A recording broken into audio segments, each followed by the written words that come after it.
بسم الله الرحمن الرحيم نحمده ونصلي ونسلم على رسوله الكريم أما بعد أعوذ بالله من الشيطان الرجيم بسم الله الرحمن الرحيم والضحى والليل إذا سجى صدق الله العظيم وصدق رسوله النبي الكريم الأمين قال الله تبارك وتعالى في شان حبيبي إن الله وملائكته يصلون على النبي يا أيها الذين آمنوا صلوا عليه وسلموا تسليما الصلاة والسلام عليك يا پڑھ لیں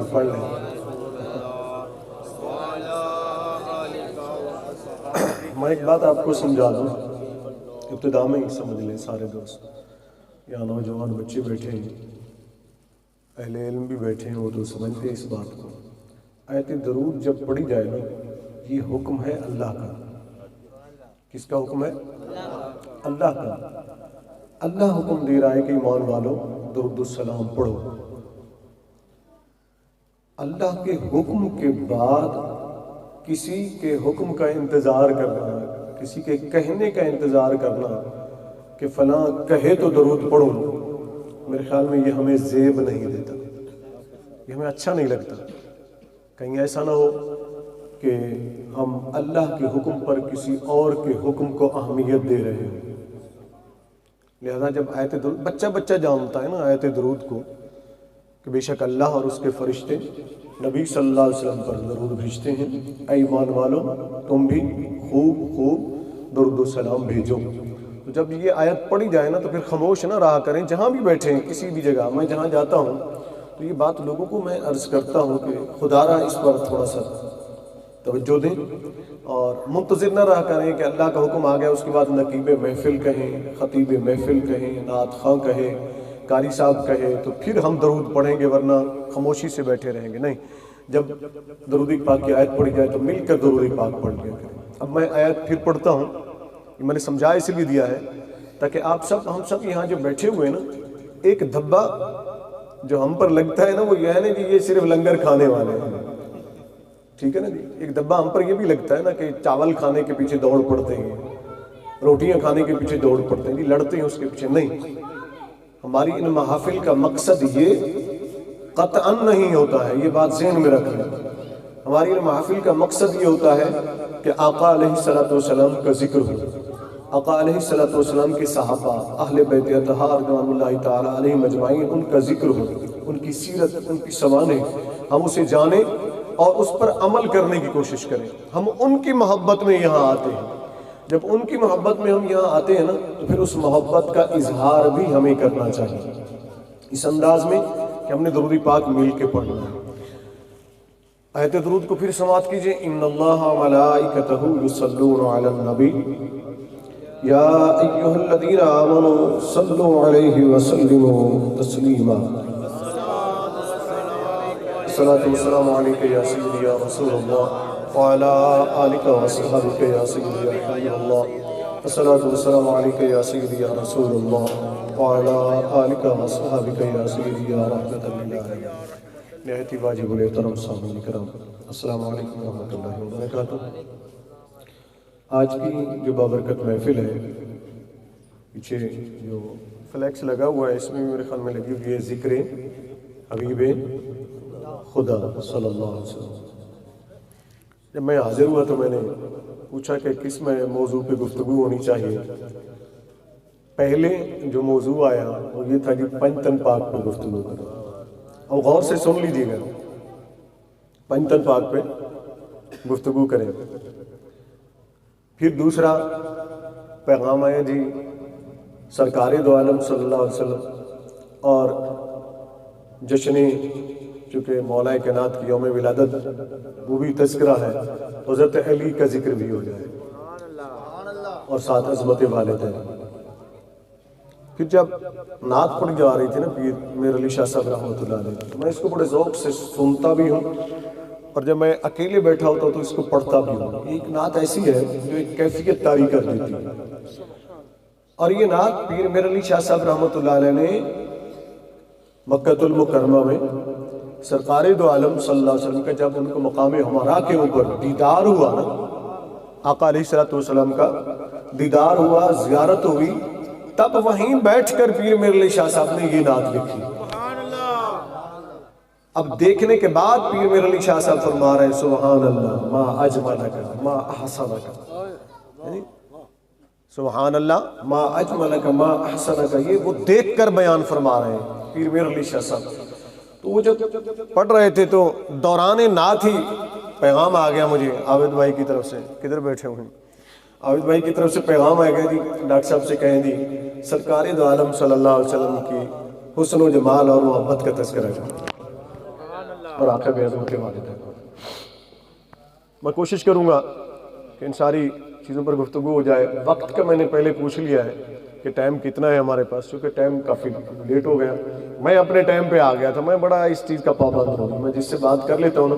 اس ٹائم پہ پہنچنا ہے، اس ٹائم پہ ہر صورت کوشش کرتا ہوں کہ پہنچ جاؤں۔ بس اللہ کرے کہ اللہ تعالیٰ پابندی کی توفیق عطا فرمائے، اس بار ہمیں عمل کی توفیق ہے، کیونکہ یہ ایک اسٹیج ایسا ہوتا ہے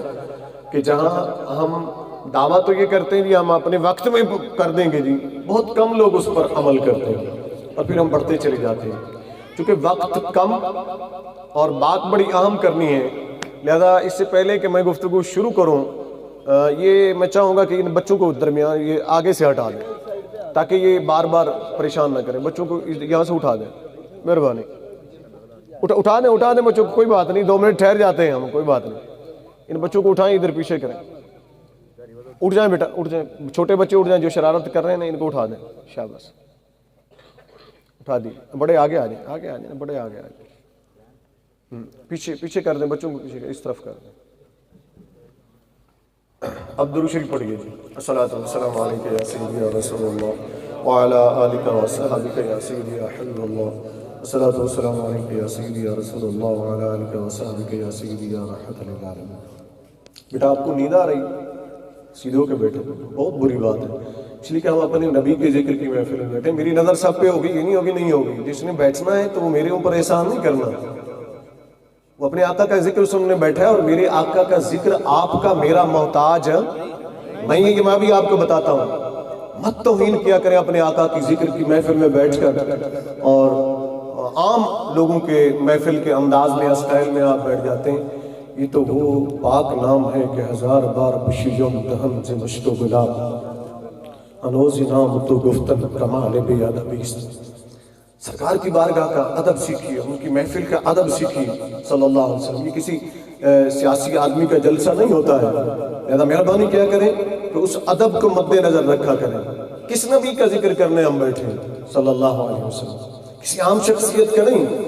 وہ نبی صلی اللہ علیہ وسلم۔ چلیں اب گفتگو میں بغیر تمہید کے ہی شروع کر دیتا ہوں، ٹھیک ہے جی، ادھر موج آ گئی ہم ادھر چل پڑیں گے نا، میں نے رٹی کوئی بات تو کرنی نہیں ہے، نہ آپ سے دوڑے مائیے سنا کر آپ سے پیسے بٹورنے ہیں، میں نے سرکار کا ذکر کرنا ہے، اب جدھر وہ لے چلیں گے ہم ادھر چلیں گے انشاءاللہ۔ ذرا سنیے گا غور سے،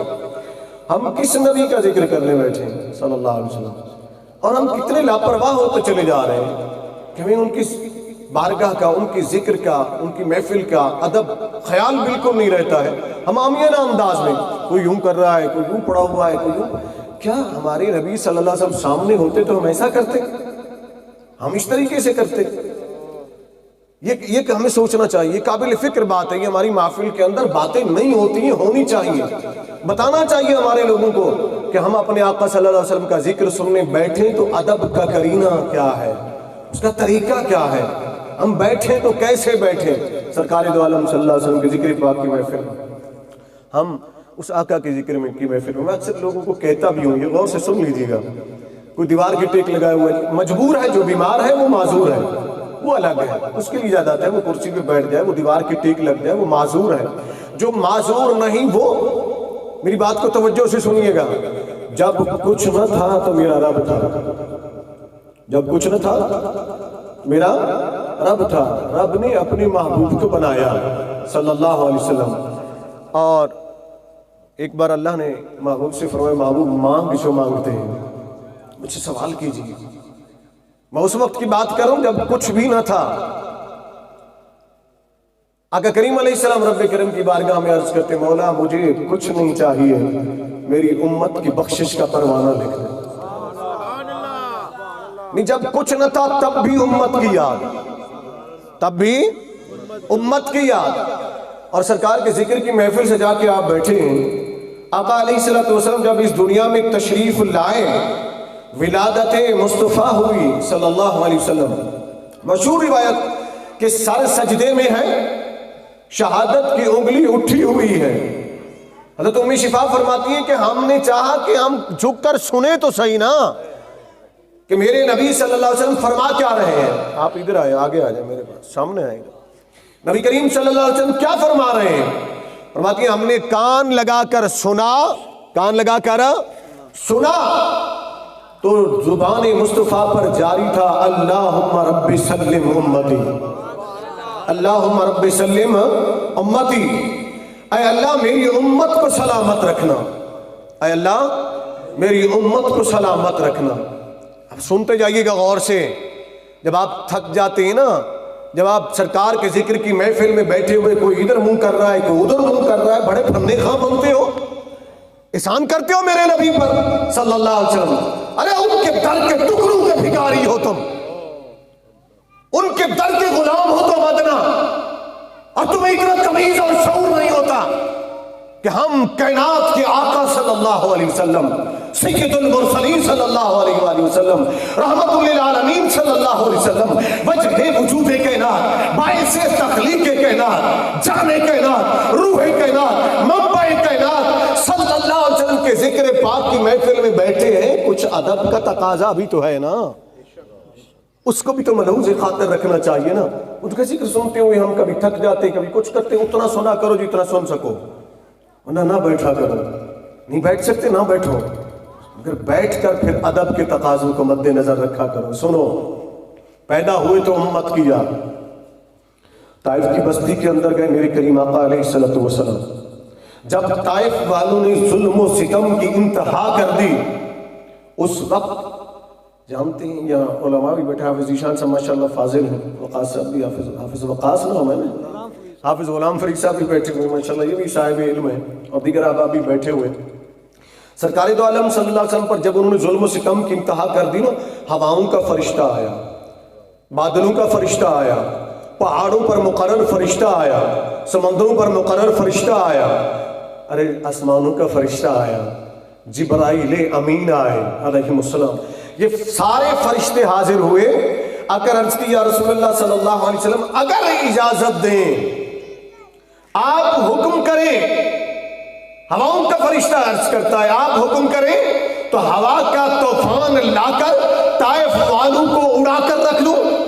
تنکوں کی طرح اڑ جائیں گے، ان کا نام و نشان نہ رہے گا۔ پانی کا فرشتہ عرض کرتا ہے آقا اجازت دیں تو سمندروں کو ادھر لے آؤں اور ان کو بہا کر لے جائیں۔ بادلوں کا فرشتہ عرض کرتا ہے آقا اجازت دیں تو بادلوں سے ایسا طوفان لے آؤں بارش کا کہ ان کا وجود مٹا کے رکھ دوں۔ پہاڑوں کا فرشتہ عرض کرتا ہے یا رسول اللہ صلی اللہ علیہ وسلم انہوں نے ظلم کی انتہا کر دی، اگر آپ اجازت دیں تو میں پہاڑوں کو لا کر ملا دوں اور دونوں پہاڑوں کے درمیان طائف والوں کو مسل کر رکھ دوں۔ جبرائیل امین عرض کرتے ہیں آقا اگر آپ اجازت دیں تو پر ماروں اور زمین کو الٹ دوں اور ان کو زمین کے نیچے نیست و نابود کر دوں۔ جانتے ہیں کیوں یہ فرشتے کہہ رہے تھے؟ یہ وہ وجہ تھی کہ یہاں ظلم و ستم کی انتہا کر دی گئی تھی۔ ام المومنین صدیقہ رضی اللہ تعالیٰ عنہ فرماتی میں نے اپنے کریم آقا علیہ السلام سے عرض کیا یا رسول اللہ صلی اللہ علیہ وسلم یہ تو بتائیے آپ کی زندگی میں کوئی ایسا لمحہ جب آپ کو لگا ہو کہ آپ پر سب سے زیادہ ظلم کیا گیا، آپ کو سب سے زیادہ ستایا گیا؟ فرمایا اے عائشہ جب میں طائف والوں کے پاس گیا تھا نا، جتنا ظلم انہوں نے میرے ساتھ کیا، جتنا انہوں نے مجھے ستایا، جتنا انہوں نے مجھے تنگ کیا، اگر وہ ظلم پہاڑوں پر بھی کیا جاتا تو وہ بھی ریزہ ریزہ ہو جاتے، وہ بھی ریزہ ریزہ ہو جاتے۔ مگر آج کملی والے آقا کھڑے ہوئے ہیں، رحمت للعالمین صلی اللہ علیہ وسلم کھڑے ہوئے ہیں، جب فرشتے آتے ہیں آپ زخموں سے چور ہیں، کتنا چور ہے، یہاں حکیم نظام کہتے ہیں کہ میں نے آقا کو دیکھا، موزے آپ کے خون سے اس طرح بھر گئے جیسے پانی سے لوٹا بھر جاتا ہے۔ اس وقت کریم آقا علیہ السلام پر ظلم اس طرح کیا جاتا رہا کہ آپ فرماتے کہ میں شدت تکلیف سے جب بیٹھ جاتا تو طائف کے اوباش نوجوان آتے، میرے دونوں بازو سے پکڑتے، اٹھا کر کھڑا کر دیتے اور پھر نشانے لگا لگا کر میرے ٹخنوں کے اوپر پتھر مارا کرتے۔ میں شدت درد سے بیٹھ جاتا، وہ مجھے پھر اٹھا کر کھڑا کر دیتے۔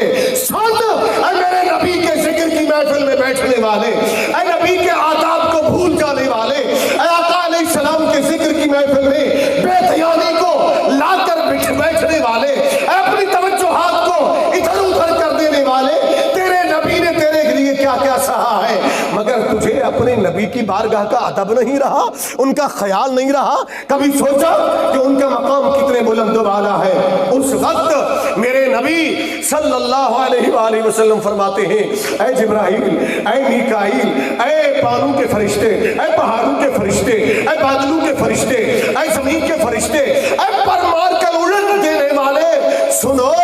تمہیں ان کے پتھر نظر آ رہے ہیں، تمہیں ان کا ظلم نظر آ رہا ہے، تمہیں ان کی زیادتی نظر آ رہی ہے، مگر مجھے ان کی پشتوں میں میرے غلام نظر آ رہے ہیں، میرے غلام نظر آ رہے ہیں، میرے امتی نظر آ رہے ہیں، جو میرا کلمہ پڑھیں گے، جو میرا کلمہ پڑھیں گے۔ اس لیے اے فرشتوں، میں ان کے لیے دعائے ہلاکت نہیں کر سکتا، میں تمہیں انہیں تباہ کرنے کی اجازت نہیں دے سکتا کہ ان کی آنے والی نسلیں میری غلام بنیں گی۔ آنے والی نسلیں، اونچی تو بول دینا، آنے والے امتیوں کے لیے، آنے والے امتیوں کے لیے نبی نے ظلم و ستم سہ لیے صلی اللہ علیہ وسلم۔ جب ظلم و ستم کی ہر طرف سے انتہا کر دی گئی تو مجھے اشارہ کر رہے تھے ایک مسئلہ بھائی گا ادھر بیٹھا کہ شب معراج بھی ہے، معراج کا مہینہ بھی ہے، اس پر بھی تذکرہ ہو جائے تو چلے میں آپ کو ساتھ ساتھ سارا لے کے چلتا ہوں۔ جب اس زمین کے اوپر آقا پر ظلم و ستم کی انتہا کر دی، ذرا غور سے سن لیجئے گا، جب طائف والوں نے ظلم و ستم کی انتہا کر دی، مکے کی گلیوں میں پتھر برسائے گئے، راہوں میں کانٹے بچھائے گئے، گلے میں کپڑا ڈال کر بھیجا گیا، اونٹ کی اوجڑیاں لا کر پشت پر رکھ دی گئی، تو اس لمحے رب کریم نے فرمایا محبوبہ مت گھبرا، ذرا ادھر تو آ، ذرا ادھر تو آ نا، مکان کو چھوڑ دے، لا مکان میں آ جا، مکان کو چھوڑ دے، لا مقام میں آ جائے۔ یہاں بے شمار باتیں علماء کرام نے لکھی، ایک بات میں بتانا چاہتا ہوں، وہ یہ کہ اے محبوب لا مقام کی وسعتوں میں آ جا۔ کیوں محبوبہ، تو میری بارگاہ میں دعا کر رہا تھا نا کہ اللہم اہد قومی فإنہم لا یعقلون، وفی روایت اللہم اہد قومی فإنہم لا یعلمون، اے میرے اللہ میری قوم کو ہدایت عطا کر دے، یہ پتھر برساتے ہیں، یہ ظلم کرتے ہیں، یہ زیادتیاں کرتے ہیں، یہ کانٹے بچھاتے ہیں، مولا انہیں عقل نہیں ہے، انہیں علم نہیں ہے، انہیں شعور نہیں ہے، اے اللہ انہیں عقل عطا کر دے، انہیں شعور عطا کر دے۔ محبوبہ کہیں ایسا نہ ہو لوگ یہ سمجھیں کہ محبوب کا تو یہی مقام تھا کہ ہم پتھر مارتے رہے۔ محبوبہ آ تو صحیح ذرا، ہم تجھے تیرا مقام دکھانا چاہتے ہیں، ہم تجھے تیری شان دکھانا چاہتے ہیں۔ کہاں بلایا؟ فرمایا محبوبہ لا مقام کی وسعتوں میں آ جا۔ کہاں آ جا؟ لا مقام کی وسعتوں میں آ جا۔ میرے محبوب صلی اللہ علیہ وسلم، میرے آقا صلی اللہ علیہ وسلم جب شب معراج لا مقام کی وسعتوں میں پہنچے، لا مقام کہتے جہاں کوئی مکان نہیں، جہاں کوئی مکان نہیں ہے۔ میرے آقا صلی اللہ علیہ وسلم جب وہاں پہنچے تو حجاب عظمت کے جب قریب پہنچے تو آواز آئی ادھر منی یا محمد صلی اللہ علیہ وسلم، ادھر منی یا خیر البریہ، اے پیارے اور قریب ہو جا۔ میں نے ابھی آیت جو پڑھی ہے نا، میں اسی پر آتا ہوں، اسی پر انشاءاللہ العزیز۔ موضوع وہی ہے ہمارا سرکاری دو عالم صلی اللہ علیہ وسلم کا ذکر پر، لیکن میں نے چاہا تھوڑا سا میں پہلے فکری پیغام تو دے دوں نا، میں آپ کے ذہنوں کو تو جھنجھوڑوں نا، آپ کو بھی تو پتہ چلے نا، ہمیں بھی تو پتہ چلے نا کہ ہم جس نبی کے ذکر کی محفل میں بیٹھے ہیں صلی اللہ علیہ وسلم، وہ ہمارے تمہارے محتاج نہیں ہیں۔ ہم بیٹھے ہیں تو پھر ہمیں ان کا ادب بھی آنا چاہیے صلی اللہ علیہ وسلم۔ آج ہماری محفلیں بے لذت کیوں ہو جا رہی ہیں؟ آج ہماری محفلیں بے رونق کیوں ہوتی جا رہی ہیں؟ آج ہماری محفلوں سے کوئی جنید بایزید کیوں نہیں پیدا ہوتا ہے؟ آج ہمارے پیغام سے ساز رومی کیوں نہیں آتا ہے؟ آج جامی کی آواز کیوں نہیں آتی ہے؟ آج ہمیں بلال کا عشق کیوں نظر نہیں آتا ہے؟ آپ ہمیں صدیق کی صداقت کیوں نظر نہیں آتی ہے؟ اس لیے کہ ہم نے اپنے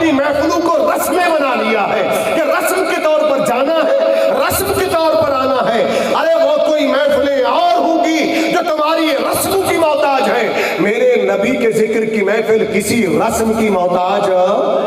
اونچی بول رہے، کسی رسم کی محتاج نہیں ہے۔ میرے نبی صلی اللہ علیہ وسلم جب وہاں پہنچے، امت سے پیار، یہ میں آپ کو باور کرا رہا ہوں، آپ کے ذہنوں میں بٹھا رہا ہوں، اور سے سن لیجیے گا۔ جب وہاں پہنچے رب نے فرمایا اور قریب ہو جا۔ آقا قریب ہوئے، کتنا قریب ہوئے؟ کریم آقا علیہ السلام فرماتے ہیں حجاب عظمت جب ہٹا میں رب کے قریب ہوا۔ کتنا؟ رب کریم نے فرمایا ثم دنا فتدلا فکان قاب قوسین او ادنا، ادھر سے یہ بڑھے ادھر سے وہ قریب ہوا، ادھر سے وہ قریب ہوا۔ کتنا قریب ہوئے؟ فرمایا قوس کے برابر فاصلہ رہ گیا۔ قوس کتنے کہتے ہیں؟ عرب والے جب تیر چلاتے تھے نا، کمانیں جب ملتی تھیں تو یہ ملنے کو قوس کہتے ہیں۔ کیا کہتے ہیں؟ ملنے کو قوس کہتے ہیں، جب کوئی فاصلہ نہ رہ جائے لیکن پھر بھی دو کمانوں کا فاصلہ ہے۔ رب کریم نے فرمایا شاید تو دو کمانوں کے چکر میں رہے، او ادنا، میں اور میرا محبوب اس سے بھی قریب ہو گئے، اس سے بھی۔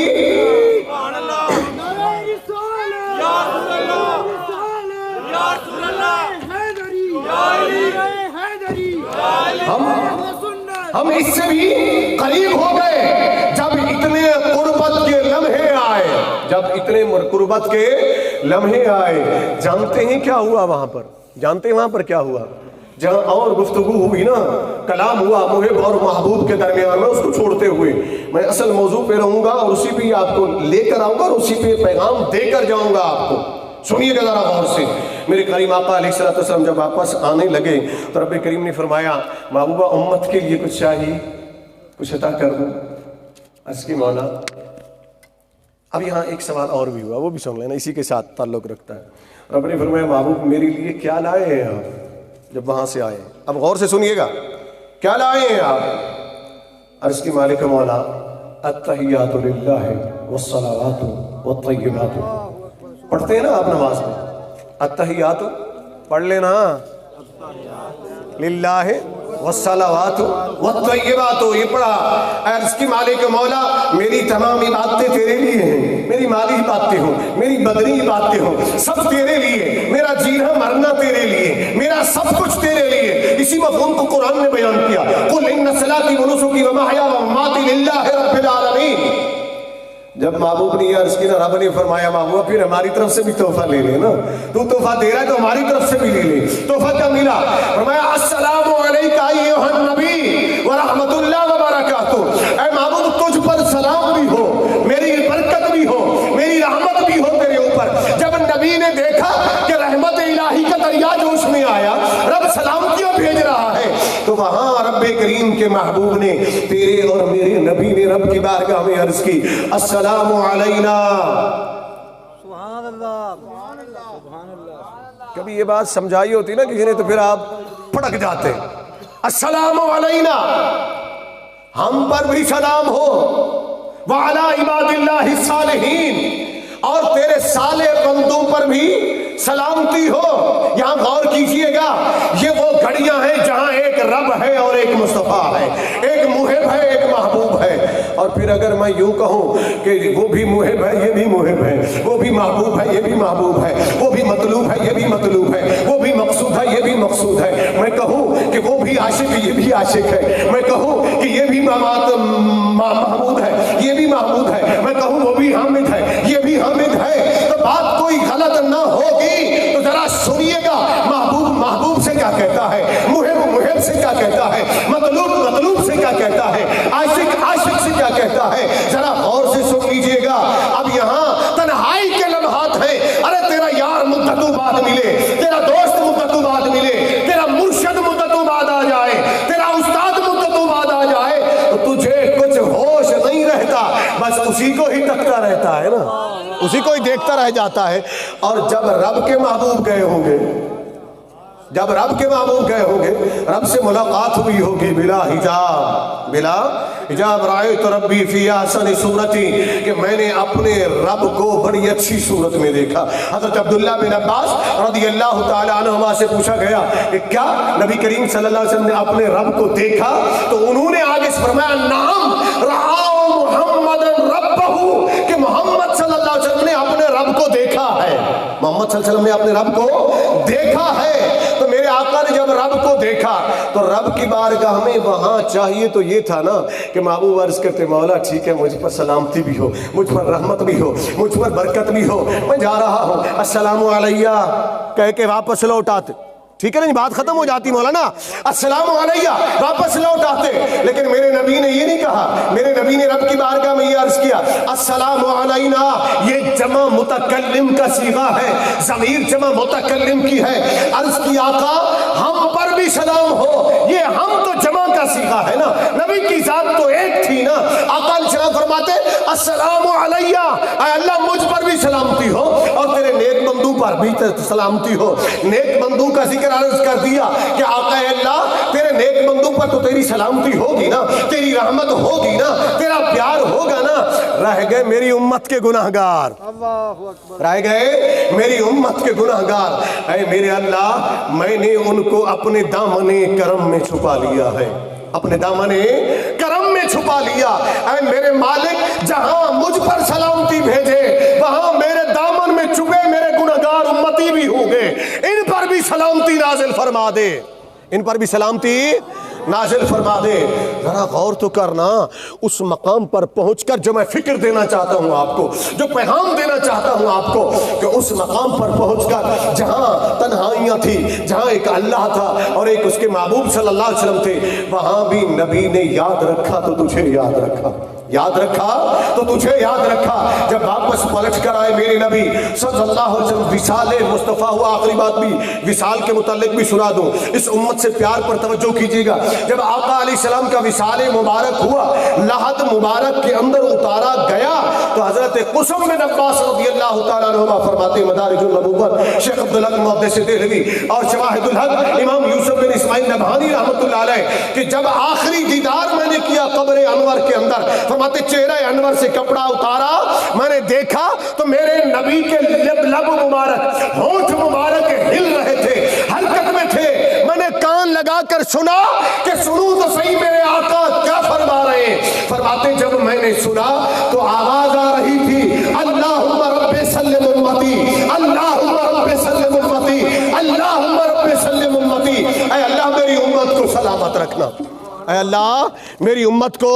سلامت رکھنا۔ ارے نبی نے پیدا ہونے سے پہلے سے لے کر ولادت تک، ولادت سے لے کر لحد تک تجھے یاد رکھا، اور پھر جب حشر کا میدان ہوگا صحابہ عرض کرتے آقا ہم آپ کو کہاں ڈھونڈیں؟ ذرا غور سے سن لے میرے نبی صلی اللہ علیہ وسلم کے غلام، توجہ سے سن، اور پھر اس طرح کا غلام تو بھی بن جا جس طرح ان کی غلامی تقاضا کرتی ہے۔ میرے نبی صلی اللہ علیہ وآلہ وسلم سے سوال ہوتا ہے آقا ہم محشر کے میدان کے اندر آپ کو کہاں تلاش کریں؟ آپ کے میرے نبی فرماتے ہیں اے میرے صحابہ تم ایسا کرنا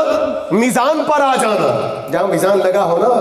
کون سا میزان؟ عدل کریں تے تھر تھر کمبن اونچیاں شانہ والے، میاں محمد بخش رحمۃ اللہ علیہ فرماتے ہیں عدل کریں تے تھر تھر کمبن اونچیاں شانہ والے، فضل کریں تے بخش جان میں جے مکالے، وہ عدل کا میزان سجا ہوگا۔ میرے کریم آقا علیہ السلام فرماتے ہیں میدان عادل پر آ جانا، عرض کرتے ہیں آقا اگر وہاں نہ پائیں تو فرمایا ایسا کرنا کہ پھر تم جام کوثر کے چشمے پر آ جانا، میں وہاں پر جام کوثر کے جام بھر بھر کر اپنے غلاموں کو پلا رہا ہوں گا۔ صحابہ عرض کرتے ہیں آقا اگر وہاں نہ ملیں تو فرمایا ایسا کرنا پل صراط پر آ جانا۔ کہاں آ جانا؟ پل صراط پر آ جانا۔ کیوں؟ اس لیے کہ امت وہاں سے گزرے گی، پل صراط بڑی باریک ہوگی، بال سے باریک، تلوار سے تیز، جب وہ وہاں سے گزر رہے ہوں گے تو میں اللہ کی بارگاہ میں دعا کر رہا ہوں گا اللہم رب سلم امتی، اللہم رب سلم امتی، اللہ میری امت کو سلامتی سے گزار دے۔ امام عشق و محبت امام احمد رضا فاضل بریلوی رحمۃ اللہ علیہ کو بچتا گیا، اس کی منظر کشی کرتے ہوئے وہ فرماتے ہیں رضا اب پل سے وجد کرتے گزریے، رضا اب پل سے وجد کرتے گزریے کہ ہے رب سلم صدائے محمد، کہ ہے رب سلم صدائے محمد، رضا اب پل سے وجد کرتے گزریے۔ وہاں بھی امت کی یاد ہوگی، تو جب امت کو اتنا یاد کریں تو امتی کو بھی تو امتی بن جانا چاہیے نا، اس غلام کو تو بھی غلام بن جانا چاہیے۔ آئیے اس آقا کریم علیہ السلام کا ذکر کرتے ہیں جن کے متعلق مجھے فرمایا گیا، کچھ تذکرہ میں نے مختصر کرتے ہوئے آپ کو تقریباً پوری آقا علیہ السلام کی سیرت کا خاکہ آپ کے سامنے بیان کر دیا۔ وہ کیسا محبوب ہوگا کہ جس کے حسن کے تذکرے رب کرتا ہے۔ اب آئیے عابد بھائی،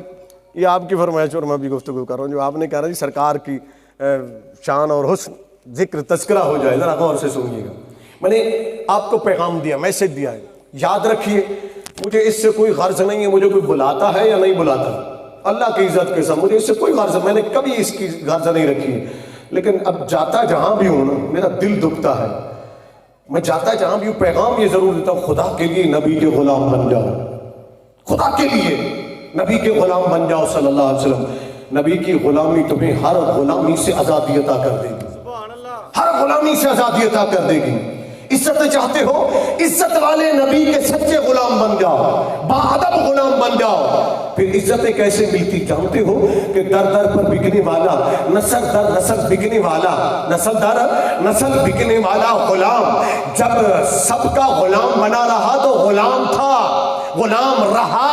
بکتا رہا نسل در نسل، لیکن جب وہ نبی کا سچا غلام بن گیا، نبی کا باادب غلام بن گیا، جانتے ہو اسے عزت کیا ملی؟ جب مکہ فتح ہوا تو ہر صحابی کی خواہش یہ تھی کہ آج یہاں کعبے کی چھت پر کھڑے ہو کر اذان میں دوں، لیکن صدائے محمدی بلند ہوتی ہے صلی اللہ علیہ وسلم، میرے نبی جسے آواز دیتے ہیں، فرماتے ہیں اے لوگوں میرا بلال کہاں ہے،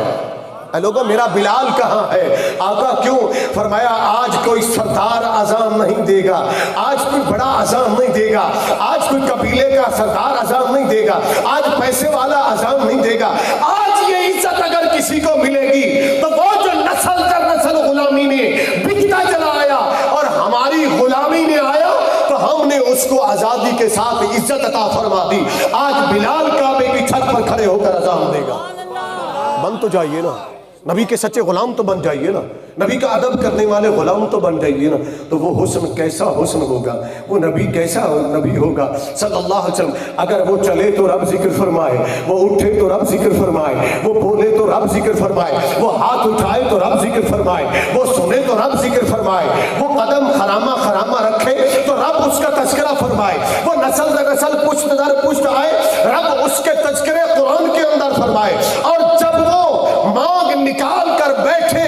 زلفوں کو کھلار کر بیٹھے، مانگ نکلے، جیسا کہ پڑھ رہے تھے پیر میر علی شاہ رحمۃ اللہ علیہ کلام، مکھ چن بدر شاشانی، کیوں یہ آپ صاحب پڑھے تو ہے نا، مکھ چن بدر شاشانی ہے، متھے چمک دی لاٹ نورانی ہے، اس صورت نو میں جان آکھاں کہ جانے جہان آکھاں۔ وہ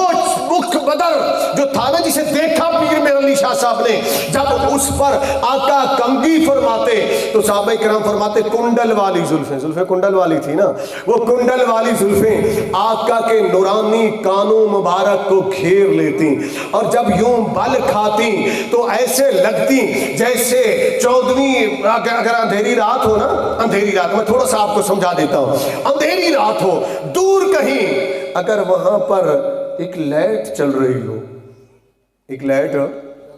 چل رہی ہو، اس لائٹ کو آپ دیکھیں، اگر حصے جمالیات ہے نا، جمالیات خوبصورتی کو اگر آپ سمجھتے ہیں تو اس منظر کو جب لوگوں نے دیکھا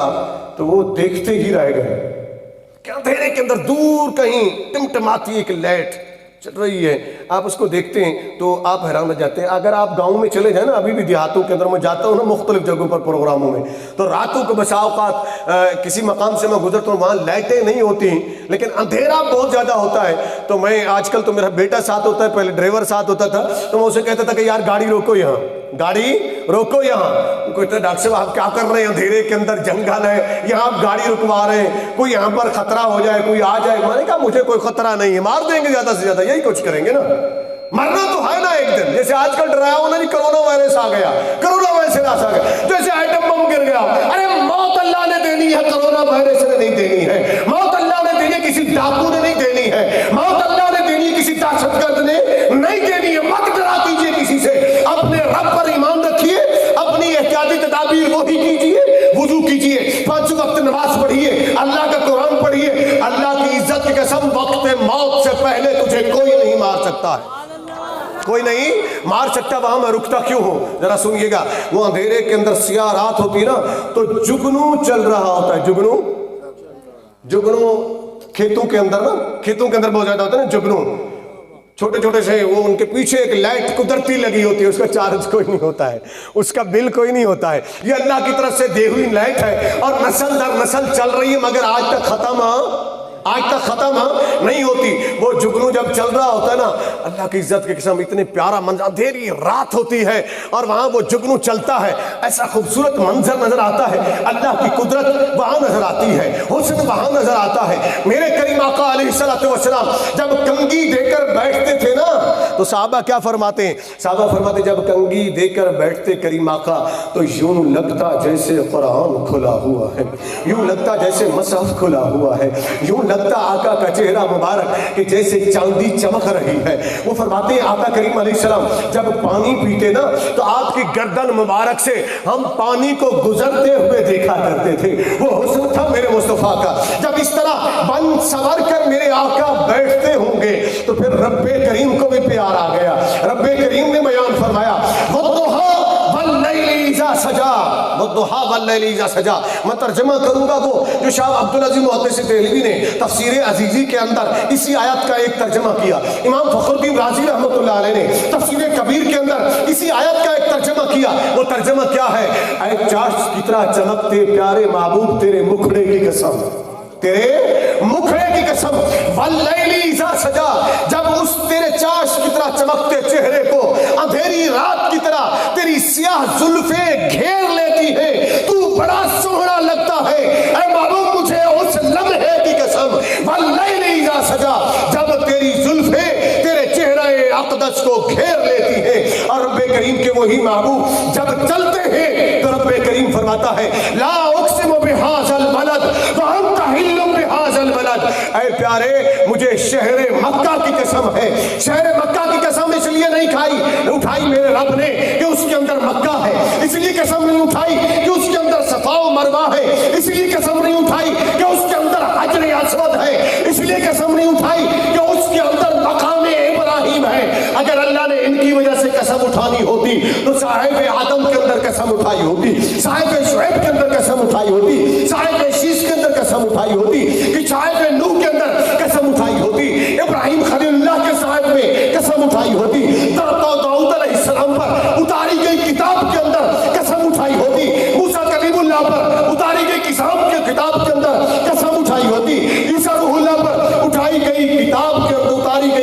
کے اندر قسم اٹھائی ہوتی، اس لیے کہ تورات کا کعبہ تو پہلے بھی تھا نا، زمزم تو پہلے بھی تھا نا، حجر اسود پہلے بھی تھا نا، مقام ابراہیم پہلے بھی تھا نا، مطاف پہلے بھی تھا نا، صفا مروہ پہلے بھی تھے، لیکن رب نے قسمیں نہیں اٹھائیں۔ لیکن جب کملی والے آقا آئے، جب رحمت للعالمین آئے، جب وجہ وجود کائنات آئے، جب باعث تخلیق کائنات آئے، جب رحمت للعالمین آئے، جب علم نشرح کا سینے والے آئے، جب ید اللہ کے پیارے ہاتھوں والے آئے، جب والضحیٰ کے مکھڑے والے آئے، جب والعصر کے زمانے والے آئے، وہ آئے مکہ کی گلیوں کے اندر چلے، رب نے فرمایا محبوبہ مجھے شہر مکہ کی قسم، مجھے شہر مکہ کی قسم،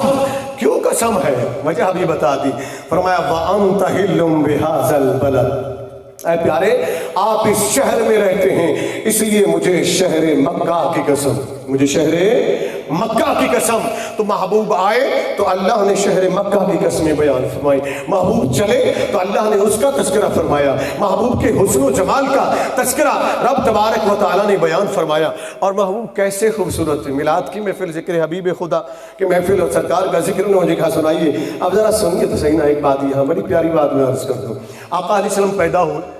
کس شان سے اس کو چھوڑتے ہوئے، میں ایک بڑی اچھی بات اور اہم بات اور بڑی محبت والی بات آپ کو دینا چاہتا ہوں، ذرا سنیے گا۔ جب پیدا ہوئے حلیمہ سعدیہ لے کر گئیں آقا علیہ السلام کو، بڑی مشہور بات۔ یہاں ایک واقعہ ہے میں نے وہ پڑھا، ہمارے جو نبوت کے اندر علامہ کاشفی نے لکھا اور دیگر ائمہ کرام نے بھی اپنے اپنے خطب کے اندر لکھا، واقعہ کیا ہے کہ حلیمہ سعدیہ فرماتی جب ہم جانے لگے نا تو میں نے اپنے شوہر ابو ذہیب حارث سے کہا کہ ابو ذہیب ایسا کرتے ہیں چلتے ہوئے نا اس بچے کو حجر اسود کا بوسہ دلوا دیتے ہیں، حجر اسود سے مس کر دیتے ہیں تاکہ برکت حاصل ہو جائے، ان کے ذہن کو بھی برکت حاصل ہو جائے، حجر اسود بڑی برکت والا ہے نا۔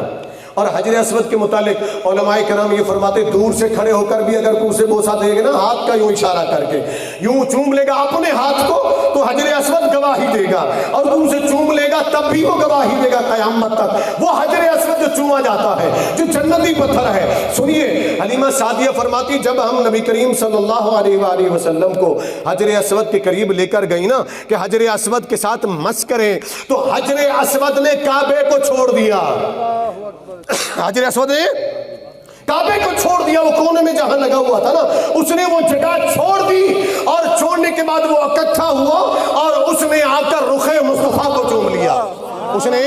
رخ مصطفیٰ کو چوم لیا۔ ارے دنیا دوڑتی ہے حجر اسود کو چومے، اور جب حجر اسود نے دیکھا کہ کریم آقا آئے ہیں رحمت للعالمین آئے ہیں تو حجر اسود نے اپنا مقام چھوڑ دیا اور آ کر مصطفیٰ کے چہرے اقدس کو بوسے دیے صلی اللہ علیہ وسلم۔ اب اس سے اگلی بات سنیے، حلیمہ سعدیہ فرماتی ہم گھر لے گئے، یہ کئی بار آپ نے سنا، واقعات آپ سنتے ہیں، میں ایک خاص پیغام دینا چاہتا ہوں۔ جب لے کر گئے تو حلیمہ سعدیہ فرماتے رات اندھیری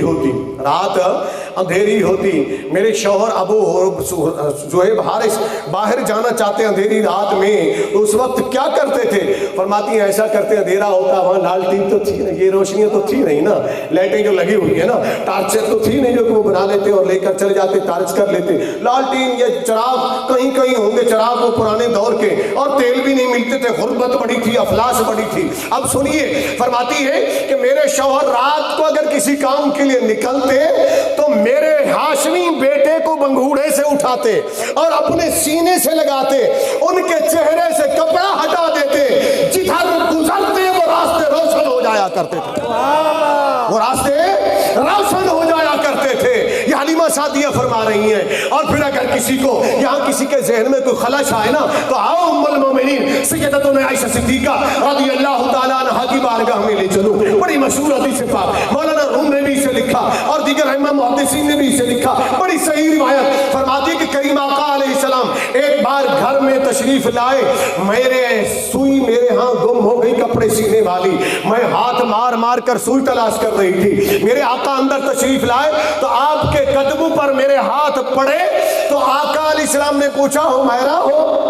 سیدہ عائشہ صدیقہ کو فرمایا کرتے تھے پیار سے حمیرہ ہو؟ میں نے عرض کی جی یا رسول اللہ صلی اللہ علیہ وسلم۔ فرمایا عائشہ کیا کر رہی ہو؟ عرض کی آقا میری سوئی گم ہو گئی ہے، اسے تلاش کر رہی ہوں۔ تو اس میری ادا کو نا آقا علیہ السلام نے جب سنا کہ میں سوئی کو تلاش کر رہی ہوں، ہاتھ مار کر تلاش کر رہی تھی، چراغ تو تھا نہیں نا، روشنی تو تھی نا، فرماتی فضحک رسول اللہ صلی اللہ علیہ وسلم وفی روایت فتبسم رسول اللہ صلی اللہ علیہ وسلم کہ میرے نبی مسکرائے، اور دوسری روایت کے مطابق میرے نبی زور سے ہنسے، کھلکھلائے، جب کھلکھلائے تو آقا کے مبارک دندان سے نور کی کرنیں پھوٹی، میرا پورا کمرہ روشن ہو گیا، اتنی روشنی ہوئی کہ کہیں یہ لائٹیں کام نہیں کر سکتی، فرماتی اتنی روشن ہوا میرا حجرہ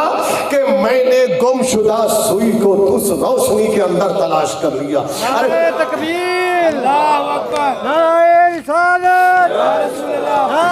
حیدری، میلاد مصطفیٰ، ارے آپ حبیب خدا۔ اب ہم سے کوئی پوچھتا ہے، ہمیں کوئی کہے کہ ہم تمہیں روشنی دینا چاہتے ہیں، ہم تمہیں راستہ دکھانا چاہتے، سنو ہمیں روشنی ہمارے نبی سے مل چکی ہے، ہمارے نبی ہمیں روشنی دے گئے، ہمیں کسی اور روشنی کی ضرورت نہیں ہے۔ وہ نبی صلی اللہ علیہ وسلم جب اس دنیا میں تشریف لائے تو اسی رحمت للعالمین محبوب صلی اللہ علیہ وآلہ وسلم، میں تھوڑا سا والدین کی طرف بھی آ جاؤں کہ والدین کا تھوڑا سا مقام آخر میں جو مجھے وقت دیا گیا 30 منٹ وہ میرے مکمل ہو گئے، میں مکمل کر رہا ہوں، مکمل کر کے پھر میں بات آخر میں 2-3 منٹ کے اندر بات کو ختم کرتا ہوں۔ اب یقیناً کچھ باتیں میری تلخ بھی تھیں شروع میں، ٹھیک ہے نا، تلخ سے مراد کڑوی باتیں تھیں، یہ ہمیں ضرورت ہے کرنے کی۔ کس چیز کی ضرورت ہے؟ یہ کڑوی باتیں کرنے کی ہمیں ضرورت ہے۔ میں اکثر لوگوں سے کہا کرتا ہوں کہ یار تمہارا کسی بھی جماعت سے تعلق ہے، سیاسی جماعت سے، مذہبی جماعت سے، مجھے اس سے کوئی سروکار نہیں، کرتے رہو، جس سے تمہارا تعلق ہے. لیکن جب نبی صلی اللہ علیہ وسلم کی باری آئے نا، آقا علیہ السلام کے ذکر کی باری آئے، نبی کریم صلی اللہ علیہ وسلم کی ذات اقدس کی باری آئے، ان کی محفل آ جائے نا، پھر کسی جماعت کے نہ رہا کرو، نبی کے جماعت کے بن جایا کرو، نبی کے غلام بن جایا کرو. بس ایک ہی نعرہ کہ ہم آقا کے غلام ہیں. اس کو آپ لبیک یا رسول اللہ کا نعرہ لگائیں، غلامی رسول میں موت بھی قبول ہے لگائیں، اس میں کسی مسلمان کے اختلاف نہیں. اس لیے اس کی وجہ کیا ہے، میرا روزانہ میں اگر کم بھی کہوں تو کم سے کم بھی میرا لاکھوں لوگوں سے روزانہ کا واسطہ پڑتا ہے. جب میری ان سے، اس میں غیر مسلم ہوتے ہیں، اس میں مختلف ممالک کے لوگ ہوتے ہیں، جب میری ان سے بات چیت ہو رہی ہوتی ہے، وہ مجھے کہتے ہیں، وہ دکھاتے ہیں، آپ کے باقاعدہ ویڈیو کلپس ہوتے ہیں، وہ مجھے دکھاتے ہیں، کہتے ہیں ڈاکٹر صاحب یہ دیکھیں، آپ ہمیں اسلام کے لیے دعوت دے رہے ہیں، آپ ہمیں اسلام کی طرف بلا رہے ہیں، یہ اپنے مسلمانوں کو دیکھو جو تمہارے نبی کے ذکر کی محفل میں بیٹھے ہیں، تمہارے نبی کے نام پر یہ کیا کر رہے ہیں، یہ ناچ گانے کر رہے ہیں، یہ ڈانس کر رہے ہیں، یہ بھنگڑے ڈال رہے ہیں، یہ کون سا نبی کا پیغام ہے؟ غیر مسلم کہتے ہیں. اس لیے میرا دل کا درد کبھی کبھی جاگ اٹھتا ہے، اور میں جب کسی محفل میں ہوتا ہوں تو میں دیکھتا ہوں، میں کہتا ہوں، بلا جھجک کہتا ہوں. سوشل میڈیا پر روزانہ مجھے اپنے بھی میرے ساتھ بعض دفعہ لاگ پڑتے ہیں، ڈاکٹر فیض احمد چشتی سرچ کیجیے گا، آپ کو مل جائے گا، آپ اس کو پڑھیے گا جو کچھ میں اس کے اوپر لکھتا ہوں. وہاں بھی ہمارا حال ہے تو برا حال ہے. ہم کیا کرتے ہیں، ہم نبی کے ذکر کا ادب ہی بھول گئے ہیں، ان کے تقاضے ہی بھول گئے. اللہ کا واسطہ نبی کے ذکر کی عزت کر کے تو دیکھیے نا، نبی سے تعلق چھوڑ کر تو دیکھیے نا، ان کی بارگاہ میں آ کر تو دیکھیے نا. جب باپ دھکے کھا رہا تھا، جب ماں دھکے کھا رہی تھی، جب بیٹی دھکے کھا رہی تھی، جب بیوی دھکے کھا رہی تھی، جب عورت دھکے کھا رہی تھی، جب کوئی کسی کا پرسان حال نہ تھا نا، جانتے ہو کس نے آ کر بتایا کہ باپ کا مقام کیا ہے، ماں کا مقام کیا ہے، بہن کا مقام کیا ہے، بیٹی کا مقام کیا ہے؟ جانتے ہو کس نے آ کر بتایا بڑے بھائی کا مقام کیا ہے، دوست کا مقام کیا ہے؟ کس نے آ کر بتایا استاد کا مقام کیا ہے؟ تو ایک ہی ذات کا نام نکلے گا، وہ ہے محمد الرسول اللہ صلی اللہ علیہ وسلم، تیرے اور میرے نبی صلی اللہ علیہ وآلہ وسلم. حلیمہ سعدیہ کا ذکر صلاح تو ماں باپ کے مقام جو انہوں نے کہا، مجھے عابد بھائی نے، میں تھوڑا سا یہیں سے ٹچ کرتا ہوا آپ کو بتا دوں. کریم آقا علیہ السلام بیٹھے ہوئے ایک غزوے کے موقع کے اوپر نا، جب فتوحات ہوئی نا تو طائف کے قریب وہاں آبادی تھی، اور ان میں بنی سعد کا قبیلہ بھی رہتا تھا. ان کے کچھ لوگ بھی گرفتار ہوئے. جب گرفتار ہوئے تو صحابہ فرماتے ہیں کہ حلیمہ سعدیہ رضی اللہ تعالیٰ عنہ بوڑھی خاتون ہو چکی تھی، وہ لاٹھی ٹیکتے ٹیکتے آئیں اور خیمے لگے ہوئے تھے. آقا علیہ السلام چونکہ سپریم کمانڈر تھے، ان تک جانے کی کسی کو اجازت نہ تھی. ہم نے روکا تو بڑھیا نے شور کر دیا، ارے میں نے اپنے ہاشمی بیٹے سے ملنا ہے. ہم نے کہا یہ بڑھیا کون ہے جو ہمارا ہاشمی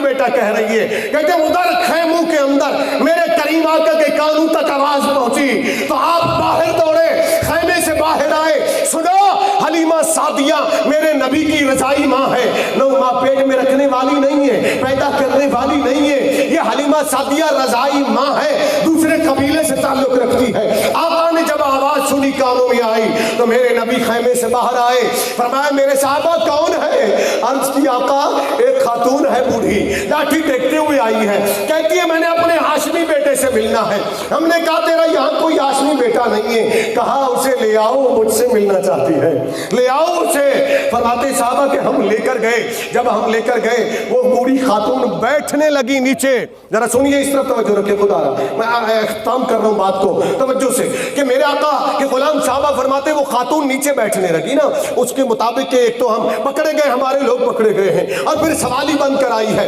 وہ نیچے بیٹھنے لگی، آقا نے اس کے بازو سے پکڑا، اماں رک جا، اماں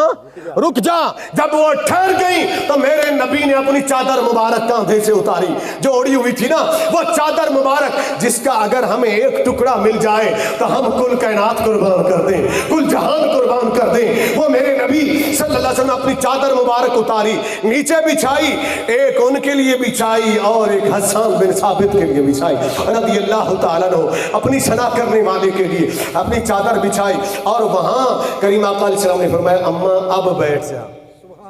یعنی میری چادر پر بیٹھ جا. جب بیٹھ گئی تو صحابہ فرماتے ہیں ہم بڑے حیران تھے کہ ہمارے نبی صلی اللہ علیہ وسلم دو زانو ہو کر نا، بڑے ادب سے یوں دو زانو ہو کر گردن جھکا کر اس بوڑھی خاتون کے سامنے بیٹھ گئے. ہم دیکھ رہے تھے کہ وہ آہستہ آہستہ آگے ہوتی جا رہی ہے. اس نے گھٹنے سے گھٹنے ملا دیے نبی کے، اور بازو سے زور زور سے پکڑ کے کہہ رہی ہے کہ اے محمد تجھے یاد ہے فلاں بات، تجھے یاد ہے فلاں بات، وہ باتیں یاد کرا رہی ہے اور وہ کچھ سوال کرتی ہے، آقا اس کے مانگنے سے بھی زیادہ عطا کر دیتے ہیں۔ جب وہ چلی جاتی ہے نا تو ساتھ جاتے ہیں چھوڑنے کے لیے کافی دور تک، جب واپس لوٹتے ہیں میرے آقا کی آنکھوں میں آنسو ہیں۔ صحابہ پوچھتے ہیں آقا یہ بڑھیا کون تھی جو آپ کو رلا گئی اور آپ اس کی اتنی عزت کر رہے تھے، اتنا احترام فرما رہے تھے؟ میرے کریم آقا نے فرمایا اے میرے صحابہ جانتے ہو یہ بڑھیا میری ماں حلیمہ تھی جس نے مجھے دودھ پلایا تھا، یہ میری دودھ پلانے والی ماں تھی جس کی میں اتنی عزت کر رہا تھا۔ ارے دودھ پلانے والی ماں کی اتنی عزت ہے تو جس نے پیٹ میں رکھا اس ماں کی عزت کیا ہوگی، اس باپ کی عزت کیا ہوگی جو سگا باپ ہوگا۔ اگر باپ نہیں ہے تو پھر ماں بن، اونچی بولے نا، باپ نہیں ہے تو ماں بن نہیں سکتی۔ صرف ایک بچہ پیدا ہوا ہے بغیر باپ کے، وہ ہے سیدنا عیسیٰ علیہ السلام، یہ اللہ کی قدرت تھی۔ اور ایک انسان وجود میں آیا جو ماں اور باپ کے بغیر آئے، وہ آدم علیہ السلام ہے۔ اس کے علاوہ اگر کوئی بچہ دعویٰ کرے جی میں تو بغیر باپ کے ہوں، دنیا آج اس کو جینے نہیں دے گی، دنیا کہے گی یہ حرامی ہے، یہ ولد زنا ہے، یہ اس کا کوئی باپ نہیں ہے، اس کو جینے نہیں دیں گے۔ اس لیے یہ کہنے والیاں میرا جسم میری مرضی حرامی نسل وجود میں لانا چاہتی ہے کہ حرامی اولادیں آئیں جن کا کوئی باپ نہ ہو، جن کی کوئی ماں کی پہچان نہ ہو، جن کے نسل کی کوئی پہچان نہ ہو۔ اس لیے سنو، ہمارا وجود ہماری مرضی نہیں ہے، ہمارے وجود کا خالق ہمارا اللہ ہے، اور اس جسم پر مرضی بھی اسی اللہ کی چلے گی، اسی اللہ کی چلے گی۔ اس لیے باپ کا بھی احترام کیجئے۔ میرے کریم آقا اگر سگے ماں باپ ہوں، حدیث آخری سن کے بات ختم، ٹھیک ہے نہیں؟ ماں باپ کا چونکہ حکم کیا تھا انہوں نے۔ اب سنیے میرے اور آپ کے نبی صلی اللہ علیہ وسلم کیا فرماتے ہیں؟ فرماتے ہیں کہ اگر میں محمد صلی اللہ علیہ وسلم نماز فرض ادا کر رہا ہوتا، بڑی مشہور حدیث پر، میں فرض نماز ادا کر رہا ہوتا اور میری ماں مجھے آواز دیتی یا محمد صلی اللہ علیہ وسلم، اے محمد صلی اللہ علیہ وآلہ وسلم، میرے کریم آقا فرماتے میں فرض نماز چھوڑ دیتا، اپنی ماں کے پاس چلا جاتا، اپنی ماں کے پاس چلا جاتا۔ اللہ تعالیٰ ماں باپ کا ادب عطا فرمائے، احترام عطا فرمائے۔ عابد بھائی ملے، ان کے ساتھ جتنے دوستوں نے تعاون کیا محفل سے جانے میں، اللہ تعالیٰ ان کی طرف سے قبول فرمائے۔ جتنے آپ نے شرکت کی، آپ کا شرکت کرنا قبول فرمائے۔ محفل جاری